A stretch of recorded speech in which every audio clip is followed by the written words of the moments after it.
Assalamualaikum warahmatullahi wabarakatuh. Halo semua, bagaimana kabarnya? Semoga selalu dalam keadaan sehat ya. Pada video pembelajaran kali ini, kita akan membahas mengenai pembelajaran IPS dengan penerapan kontekstual teaching and learning. Yuk kita simak bersama. Dalam proses belajar mengajar IPS, selalu melibatkan siswa secara aktif untuk mengembangkan kemampuannya dalam berpikir rasional, kritis, dan kreatif. Setiap mata pelajaran tentu memiliki karakteristik yang berbeda. Pada pembelajaran IPS memiliki karakteristik yaitu pembelajaran yang bermakna. Apa yang dimaksud dengan pembelajaran yang bermakna? Di mana pembelajaran yang menekankan bahwa hasil belajar siswa pada pembelajaran IPS akan membentuk sebuah konsep dan nilai yang dapat diimplementasikan dalam kehidupan nyata. Dengan demikian, guru hendaklah memilih dan menggunakan strategi, pendekatan, metode, dan teknik pembelajaran sesuai dengan karakteristik pembelajaran. Nah, dengan demikian, kita sebagai seorang guru harus dapat menerapkan pembelajaran inovatif. Salah satu metode pembelajaran yang dapat diterapkan sebagai pembelajaran inovatif pada mata pelajaran IPS adalah pembelajaran CTL. Di sini ada beberapa pengertian pembelajaran CTL dari berbagai sumber. Yang pertama dari Nuhadi.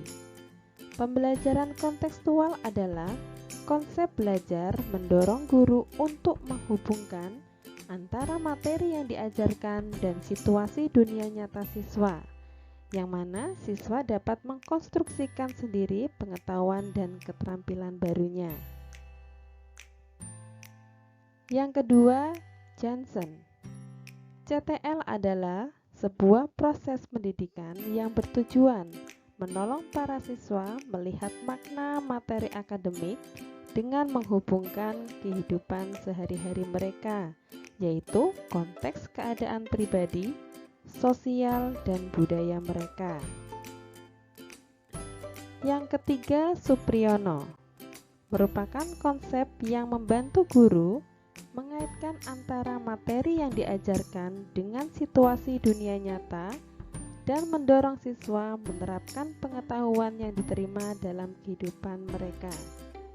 Dari beberapa pengertian tersebut, bisa kita ambil kesimpulan bahwa dalam pelaksanaan pembelajaran CTL menekankan pembelajaran yang membawa siswa untuk dapat mengkonstruksikan pengetahuannya terhadap kehidupan nyata. 3 pilar dalam sistem pembelajaran CTL menurut Johnson. Yang pertama, CTL mencerminkan prinsip kesaling bergantungan. Kesaling bergantungan ini diwujudkan ketika para siswa bergabung bersama kelompoknya untuk memecahkan masalah dengan memberikan ide-ide ataupun gagasan pada kelompok tersebut. Yang kedua, CTL mencerminkan prinsip diferensiasi. Diferensiasi menjadi nyata ketika CTL menantang para siswa untuk saling menghormati dari beberapa perbedaan-perbedaan tersebut menjadi sebuah ide yang kreatif untuk menghasilkan gagasan. Yang ketiga, CTL mencerminkan prinsip pengorganisasian diri. Pengorganisasian diri terlihat ketika para siswa mencari dan menemukan kemampuan dan minat mereka sendiri yang berbeda-beda untuk mendapatkan manfaat dan umpan balik. Landasan filosofi dari penerapan pembelajaran CTL adalah konstruktivisme, yaitu filosofi belajar yang menekankan bahwa belajar tidak hanya sekedar menghafal. Siswa harus mengkonstruksi pengetahuan di benak mereka sendiri. Jadi, pengetahuan bukan merupakan sebuah perangkat fakta-fakta konsep, atau kaidah yang siap diambil dan diangkat. Akan tetapi, siswa harus difasilitasi untuk mampu mengkonstruksi ilmu pengetahuan tersebut dan mencari makna tersendiri menurut keadaan saat itu. Beberapa karakteristik dari penerapan pembelajaran CTL. Yang pertama, kerjasama. Setiap siswa akan melakukan kerjasama di dalam kelompoknya masing-masing dalam mencari informasi sesuai dengan permasalahannya. Yang kedua, saling menunjang. Setiap siswa dalam kelompoknya memberikan ide atau gagasan dan memberikan informasi apa yang mereka peroleh dari kegiatan tersebut.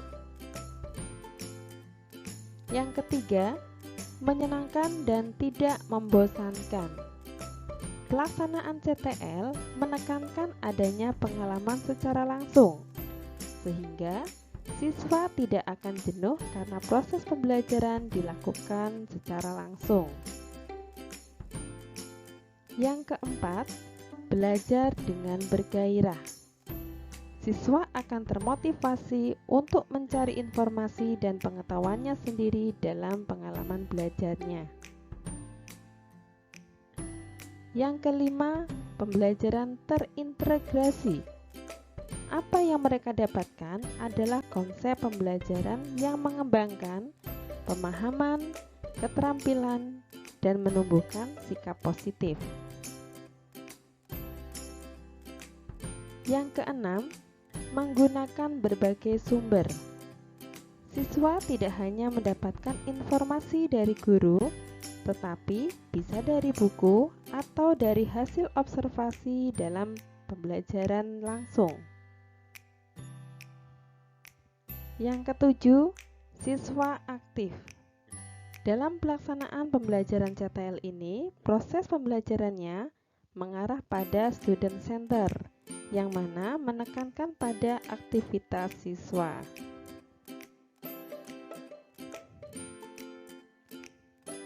Yang ke-8, sharing dengan teman. Hasil dari informasi yang diperoleh kemudian diberikan atau diinformasikan kepada siswa lain di dalam kelas. Yang ke-9, siswa kritis, guru kreatif. Dalam pelaksanaan CTL, siswa diajak untuk berpikir kritis dan guru kreatif untuk menentukan pengalaman apa yang akan diperoleh oleh siswa sesuai dengan mata pelajaran. Dengan demikian, bisa dikatakan bahwa pembelajaran CTL merupakan pembelajaran yang dilaksanakan dalam konteks autentik dengan menggali pengetahuan siswa, memberikan tugas-tugas yang bermakna, membentuk kelompok untuk menciptakan kerjasama antar siswa, dan menciptakan pembelajaran yang menyenangkan dengan memberikan pengalaman yang bermakna. Beberapa komponen dalam pelaksanaan pembelajaran CTL. Yang pertama adalah konstruktivisme. Konstruktivisme yaitu pengetahuan yang dibangun sedikit demi sedikit melalui sebuah proses. Dalam hal ini bisa dilakukan dengan melakukan observasi. Yang kedua yaitu bertanya. Bertanya yaitu kegiatan guru untuk mendorong, membimbing, dan menilai kemampuan berpikir siswa. Kegiatan bertanya penting untuk menggali informasi, mengkonfirmasi apa yang sudah diketahui, dan mengarahkan perhatian pada aspek yang belum diketahui. Yang ketiga, inquiry. Inquiry merupakan pengetahuan dan keterampilan yang diperoleh siswa yang diharapkan bukan hasil mengingat seperangkat fakta-fakta, tetapi hasil dari menemukan sendiri. Yang keempat adalah masyarakat belajar. Masyarakat belajar yaitu hasil belajar yang diperoleh dari kerjasama dengan orang lain. Dalam prakteknya, masyarakat belajar terwujud dalam pembentukan kelompok kecil atau kelompok besar, bahkan bagaimana caranya bekerja sama dengan masyarakat. Yang kelima, pemodelan. Pemodelan adalah proses pembelajaran dengan memperagakan suatu contoh model nyata. Yang keenam, refleksi. Refleksi merupakan upaya untuk melihat kembali, mengorganisasi kembali, menganalisis kembali, mengklarifikasi kembali, dan mengevaluasi hal-hal yang telah dipelajari. Dan yang ketujuh, penilaian autentik. Penilaian autentik adalah upaya mengumpulkan berbagai data yang bisa memberikan gambaran perkembangan belajar siswa, di mana data dikumpulkan dari kegiatan nyata yang dikerjakan siswa pada saat melakukan pembelajaran. Dengan demikian, bagaimana kelebihan pembelajaran IPS jika diterapkan dengan penerapan pembelajaran CTL? Yuk kita simak berikutnya. Dalam penerapan pembelajaran CTL pada pembelajaran IPS memiliki beberapa kelebihan. Di antaranya, 1. Memberikan kesempatan kepada siswa terlibat aktif. Pada pelaksanaan CTL ini, lebih menekankan pada pembelajaran student center, di mana siswa melaksanakan pembelajaran dan guru menjadi fasilitator. Yang kedua, siswa dapat berpikir kritis dan kreatif dalam mengumpulkan data. Di sini, siswa diberikan waktu dan juga diajak untuk menganalisis bersama terhadap kegiatan-kegiatan dari pengalaman yang mereka dapatkan untuk memperoleh informasi. Yang ketiga, menyadarkan siswa tentang apa yang mereka pelajari. Nah, di sini siswa tidak hanya sekedar tahu, tetapi juga mereka memahami dan juga memperoleh nilai dan makna dari proses pembelajaran IPS itu sendiri. Yang keempat, pemilihan informasi berdasarkan kebutuhan siswa. Setiap siswa dapat memperoleh informasi-informasi yang sekiranya dapat mendukung dari permasalahan yang mereka akan pecahkan bersama kelompok mereka masing-masing. Yang kelima, pembelajaran lebih menyenangkan dan tidak membosankan. Tidak ada lagi istilah IPS adalah pembelajaran yang menjenuhkan. Karena dalam pelaksanaan pembelajaran IPS dengan penerapan CTL, mereka diajak untuk mendapatkan pengalamannya sendiri. Yang keenam, membantu siswa bekerja dengan efektif dalam kelompok. Di sini, siswa akan dikelompokkan dengan kelompoknya mereka masing-masing untuk saling membantu, ya, dan juga memberikan ide ataupun gagasan untuk bisa menyelesaikan permasalahan yang mereka dapatkan. Yang terakhir, terbentuk sikap kerjasama yang baik antar individu maupun kelompok. Di sini, siswa tidak hanya sekedar mengetahui dan juga memahami, tetapi juga akan mengembangkan keterampilan yang mana mereka bisa memberikan kerjasama yang baik antar individu dan juga antar kelompok. Nah, setelah mengetahui kelebihan dari penerapan pembelajaran CTL pada pelajaran IPS, kemudian kemungkinan kendala apa yang akan muncul ketika diterapkan dalam pembelajaran IPS di SD? Yuk, kita simak kembali. Kelemahan atau kendala pembelajaran CTL dalam pembelajaran IPS ada beberapa hal. Yang pertama, tingkat kemampuan siswanya berbeda-beda. dalam pemilihan informasi atau materi di kelas didasarkan pada kebutuhan siswa. Padahal dalam kelas itu tingkat kemampuan siswanya berbeda-beda, sehingga guru akan kesulitan dalam menentukan materi pelajaran karena tingkat pencapaiannya siswa tidak sama. Yang kedua, waktu yang agak lama dalam proses belajar mengajar. Kita ketahui bahwa dalam proses pembelajaran itu dalam satu harinya tidak hanya mengajarkan IPS, tetapi karena dalam pelaksanaan CTL membutuhkan waktu yang lama, akan mengganggu mata pelajaran lainnya. Yang ketiga, akan nampak jelas antara siswa yang memiliki kemampuan tinggi dan siswa yang memiliki kemampuan kurang, yang kemudian menimbulkan rasa tidak percaya diri bagi siswa yang kurang kemampuannya. Tidak setiap siswa dapat dengan mudah menyesuaikan diri dan mengembangkan kemampuan yang dimiliki dengan penggunaan model CTL ini. Nah, itulah kelemahan dan kelebihan dari pembelajaran CTL pada proses pembelajaran IPS.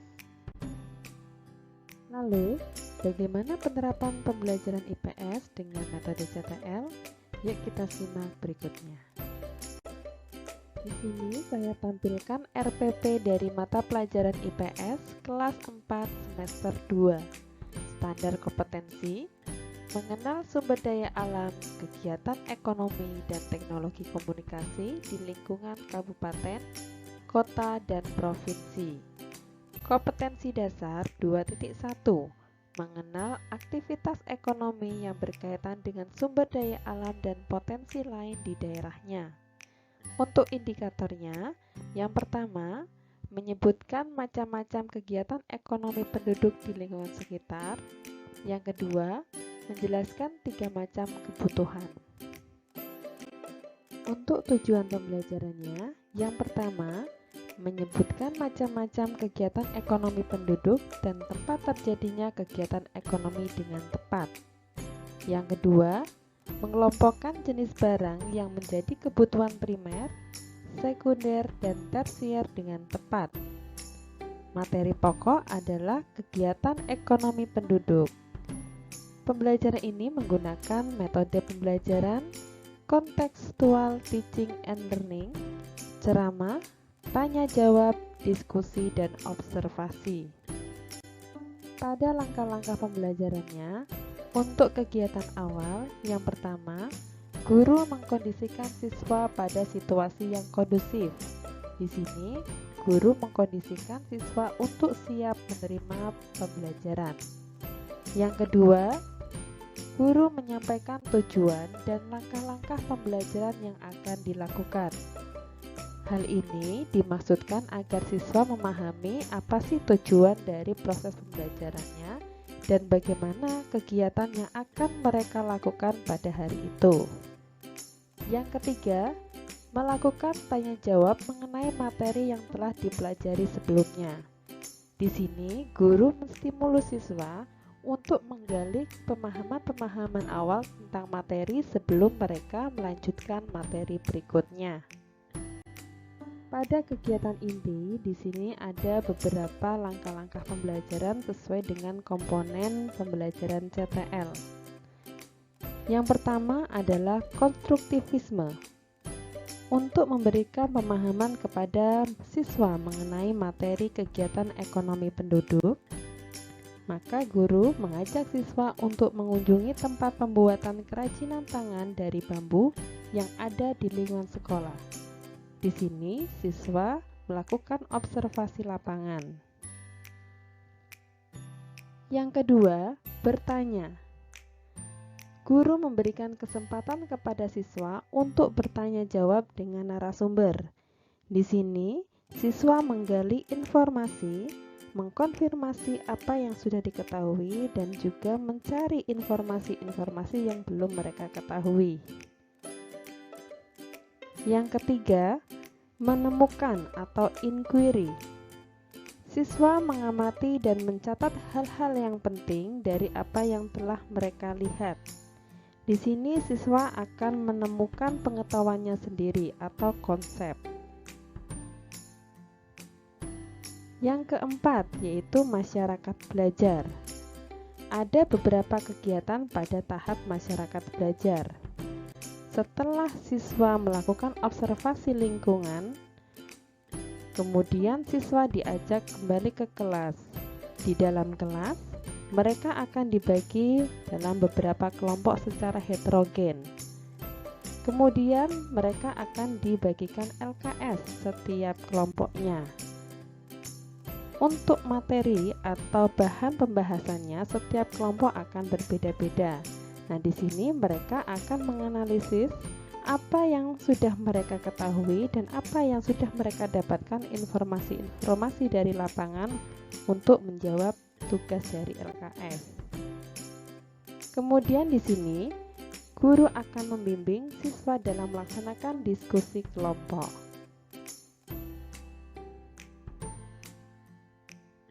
Kemudian yang kelima yaitu pemodelan. Pemodelan di sini melakukan diskusi kelas dengan siswa memberikan atau menjelaskan hasil pekerjaan dari LKS-nya di setiap kelompok. Pada kegiatan akhir ada refleksi. Yang pertama, mengklarifikasi kembali apa yang telah dibahas dalam diskusi. Tujuannya untuk memperdalam dan memantapkan materi. Yang kedua, guru menanyakan apa yang diperoleh dalam pembelajaran ini. Yang ketiga, bersama siswa menyimpulkan hasil pembelajaran.